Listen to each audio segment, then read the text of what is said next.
नमस्कार दोस्तों, स्टोरी ज्ञान लहर नंबर 1 चैनल में आप सभी का स्वागत है। आज की कहानी 16 सोमवार की व्रत कथा पर आधारित है। प्लीज़ कहानी को पूरा सुने। इस कहानी में 16 सोमवार व्रत के बारे में पूरा बताया गया है। इस व्रत को सभी को करना अनिवार्य है, क्योंकि व्रत करने से मन में विचारे गए सभी काम पूर्ण रूप से हो जाते हैं। धार्मिक कहानी व सुविचार सुनने के लिए प्लीज़ चैनल को सब्सक्राइब करें। 16 सोमवार व्रत कथा इस प्रकार है। एक बार भगवान शिव जी पार्वती जी के साथ भ्रमण करते हुए मृत्युलोक की अमरावती नगरी में पहुँचे। उस नगरी के राजा ने भगवान शिव का एक विशाल मंदिर बनवा रखा था। शिव और पार्वती उस मंदिर में रहने लगे। एक दिन पार्वती ने भगवान शिव से कहा, हे प्राणनाथ, आज मेरी चौसर खेलने की इच्छा हो रही है। पार्वती की इच्छा जानकर शिव पार्वती के साथ चौसर खेलने बैठ गए। खेल प्रारंभ होते ही उस मंदिर का पुजारी वहां आ गया। माता पार्वती जी ने पुजारी से यह पूछा कि हे पुजारी जी, यह बताइए कि इस बाजी में किसकी जीत होगी। पार्वती जी के पूछने पर ब्राह्मण ने कहा कि इस खेल में महादेव जी की जीत होगी। परंतु चौसर में शिव जी की पराजय हुई और माता पार्वती जी जीत गई। तब ब्राह्मण के द्वारा झूठ बोलने के अपराध में माँ पार्वती जी ने ब्राह्मण को कोढ़ी हो जाने का श्राप दे दिया और फिर शिव और पार्वती उस मंदिर से कैलाश पर्वत की ओर लौट गए।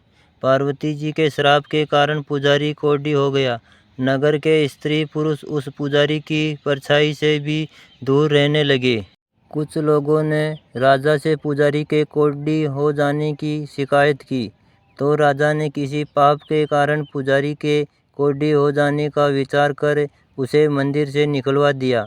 उसकी जगह दूसरे ब्राह्मण को पुजारी बना दिया। कोढ़ी पुजारी मंदिर के बाहर बैठकर भिक्षा मांगने लगा और अपना गुजारा करने लगा। कई दिनों के पश्चात स्वर्गलोक की कुछ अप्सराएं उसी मंदिर में पूजा करने के लिए पधारी और उन्होंने ब्राह्मण को इस अवस्था में देखकर कारण पूछा। पुजारी ने निसंकोच उन्हें भगवान शिव और पार्वती के चौसर खेलने और पार्वती जी के श्राप देने की सारी कहानी सुनाई। तब अप्सराओं ने पुजारी से 16 सोमवार का विधिवत व्रत रखने को कहा। पुजारी द्वारा पूजन विधि पूछने पर अप्सराओं ने कहा, सोमवार के दिन सूर्योदय से पहले उठकर स्नान आदि से निवृत्त होकर स्वच्छ वस्त्र पहनकर आधा सेर गेहूं का आटा लेकर उसके 3 अंग बनाना। फिर घी का दीपक जलाकर गुड़ नैवेद्य बेलपत्र चंदन अक्षत फूल जनेऊ का जोड़ा लेकर प्रदोष काल में भगवान शिव की पूजा अर्चना करना। पूजा के बाद 3 अंगों में एक अंग भगवान शिव को अर्पण करके एक आप ग्रहण करें। शेष 2 अंगों को भगवान का प्रसाद मानकर वहां उपस्थित स्त्री पुरुषों और बच्चों को बांट देना। इस तरह व्रत करते हुए जब 16 सोमवार बीत जाए तो 17वें सोमवार को एक पाव आटे की बाटी बनाकर उसमें घी और गुड़ मिलाकर चूरमा बनाना। फिर भगवान शिव को भोग लगाकर वहां उपस्थित स्त्री पुरुष और बच्चों को प्रसाद बांट देना। इस तरह 16 सोमवार व्रत करने और व्रत कथा सुनने से भगवान शिव तुम्हारे कोढ़ को नष्ट करके तुम्हारी सभी मनोकामनाएं पूरी कर देंगे। इतना कहकर अप्सराएं स्वर्गलोक चली गई। पुजारी ने अप्सराओं के कथनानुसार 16 सोमवार का विधिवत व्रत किया। फलस्वरूप भगवान शिव की अनुकंपा से उसका कोढ़ नष्ट हो गया। राजा ने उसे फिर मंदिर का पुजारी बना दिया। वह मंदिर में भगवान शिव की पूजा करता आनंद से जीवन व्यतीत करने लगा। कुछ दिनों बाद पुनः पृथ्वी का भ्रमण करते हुए भगवान शिव और पार्वती उस मंदिर में पधारे। स्वच्छ पुजारी को देखकर पार्वती ने आश्चर्य से उसके रोगमुक्त होने का कारण पूछा, तो पुजारी ने उन्हें 16 सोमवार व्रत करने की सारी कथा सुनाई। पार्वती जी भी व्रत की बात सुनकर बहुत प्रसन्न हुई और उन्होंने पुजारी से इसकी विधि पूछकर स्वयं 16 सोमवार का व्रत प्रारंभ किया। पार्वती जी उन दिनों अपने पुत्र कार्तिकेय के नाराज होकर दूर चले जाने से बहुत चिंतित रहती थी। वह कार्तिकेय को लौटा लाने के अनेक उपाय कर चुकी थी, लेकिन कार्तिकेय लौटकर उनके पास नहीं आ रहे थे। 16 सोमवार का व्रत करते हुए पार्वती जी ने भगवान शिव से कार्तिकेय के लौटने की मनोकामना की। यह व्रत समापन के तीसरे दिन सचमुच कार्तिकेय वापस लौट आए। कार्तिकेय ने अपने हृदय परिवर्तन के संबंध में पार्वती जी से पूछा, हे माता, आपने ऐसा कौन सा उपाय किया था जिससे मेरा क्रोध नष्ट हो गया और मैं वापस लौट आया।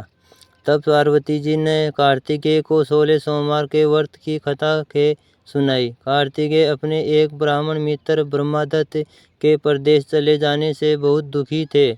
उसको वापस लौटाने के लिए कार्तिकेय ने 16 सोमवार का व्रत करते हुए ब्रह्मदत्त के वापस लौट आने की कामना प्रकट की। व्रत के समापन के कुछ दिनों के बाद मित्र लौट आया। ब्रह्मदत्त ने कार्तिकेय से कहा, प्रिय मित्र, तुमने ऐसा कौन सा उपाय किया था जिससे प्रदेश में मेरे विचार एकदम परिवर्तित हो गए और मैं तुम्हारा स्मरण करते हुए लौट आया। कार्तिकेय ने अपने मित्र को भी 16 सोमवार के व्रत की कथा विधि सुनाई। ब्राह्मण मित्र व्रत के बारे में सुनकर बहुत खुश हुआ और उसने भी अपनी इच्छा पूरी करने के लिए व्रत किया। 16 सोमवार व्रत का समापन करने के बाद ब्रह्मदत्त विदेश यात्रा पर निकला। वहाँ नगर के राजा हर्षवर्धन की बेटी राजकुमारी गुंजन का स्वयंवर हो रहा था। वहाँ के राजा ने प्रतिज्ञा की थी कि एक हथिनी यह माला जिसके गले में भी डालेगी, वही अपनी पुत्री का विवाह उसी से करेगा। ब्रह्मदत्त भी उत्सुकतावश महल में चला गया। वहाँ कई राज्यों के राजकुमार बैठे थे। तभी एक सजी धजी हथिनी सूंड में जयमाला लिए वहाँ आई। हथिनी ने ब्रह्मदत्त के गले में जयमाला डाल दी। फलस्वरूप राजकुमारी का विवाह ब्राह्मण से हो गया। एक दिन उसकी पत्नी ने पूछा, हे प्राणनाथ, आपने कौन सा ऐसा शुभ कार्य किया था जो उस हथिनी ने राजकुमारों को छोड़कर आपसे आपके गले में जयमाला डाल दी। ब्राह्मण ने उसे 16 सोमवार व्रत की विधि और व्रत से होने वाले महत्व बताए। अपने पति से 16 सोमवार व्रत का महत्व जानकर राजकुमारी ने पुत्र की इच्छा से 16 सोमवार का व्रत किया और निश्चित समय पर भगवान शिव की अनुकंपा से राजकुमारी के एक सुंदर, सुशील व स्वच्छ पुत्र पैदा हुआ। पुत्र का नामकरण गोपाल के रूप में रखा गया। बड़ा होने पर पुत्र गोपाल ने भी माँ से एक दिन प्रश्न किया कि मैंने तुम्हारे ही घर में जन्म लिया, इसका क्या कारण है माताजी? गुंजन ने पुत्र को 16 सोमवार व्रत की जानकारी दी। व्रत का महत्व जानकर गोपाल ने भी व्रत करने का संकल्प किया। गोपाल जब 16 वर्ष का हुआ तो उसने राज्य पाने की इच्छा से 16 सोमवार का विधिवत व्रत किया। व्रत समापन के बाद गोपाल घूमने के लिए समीप के नगर में गया। वहाँ के वृद्ध राजा ने गोपाल को पसंद किया और बहुत धूमधाम से अपनी पुत्री राजकुमारी मंगला का विवाह गोपाल के साथ कर दिया। 16 सोमवार के व्रत करने से गोपाल महल में पहुंचकर आनंद से रहने लगा। 2 वर्ष बाद वृद्ध राजा का निधन हो गया तो गोपाल को उस नगर का राजा बना दिया गया। इस तरह 16 सोमवार व्रत करने से गोपाल की राज्य पाने की इच्छा पूर्ण हो गई।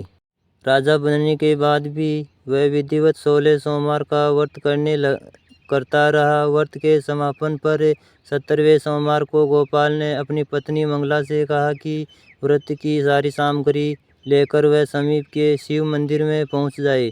पति की आज्ञा का उल्लंघन करके उसने सेवकों द्वारा पूजा की सामग्री मंदिर में भिजवा दी और स्वयं मंदिर ही नहीं गई। जब राजा ने भगवान शिव की पूजा पूरी की तो आकाशवाणी हुई कि वह राजन, तेरी रानी ने 16 सोमवार व्रत का अनादर किया है, सो रानी को महल से निकाल दे। राजा ने नहीं चाहते हुए भी तेरा सब वैभव नष्ट हो जाएगा। आकाशवाणी सुनकर उसने न चाहते हुए भी तुरंत महल में पहुंचकर अपने सैनिकों को आदेश दिया कि रानी को दूर किसी नगर में छोड़ आओ। सैनिकों ने राजा की आज्ञा का पालन करते हुए उसे तत्काल उसे घर से निकाल दिया। रानी भूखी प्यासी उस नगर में भटकने लगी। रानी को उस नगर में एक बुढ़िया मिली। वह बुढ़िया सूत काटकर बाजार में बेचने जा रही थी, लेकिन उस बुढ़िया से सूत उठ नहीं रहा था।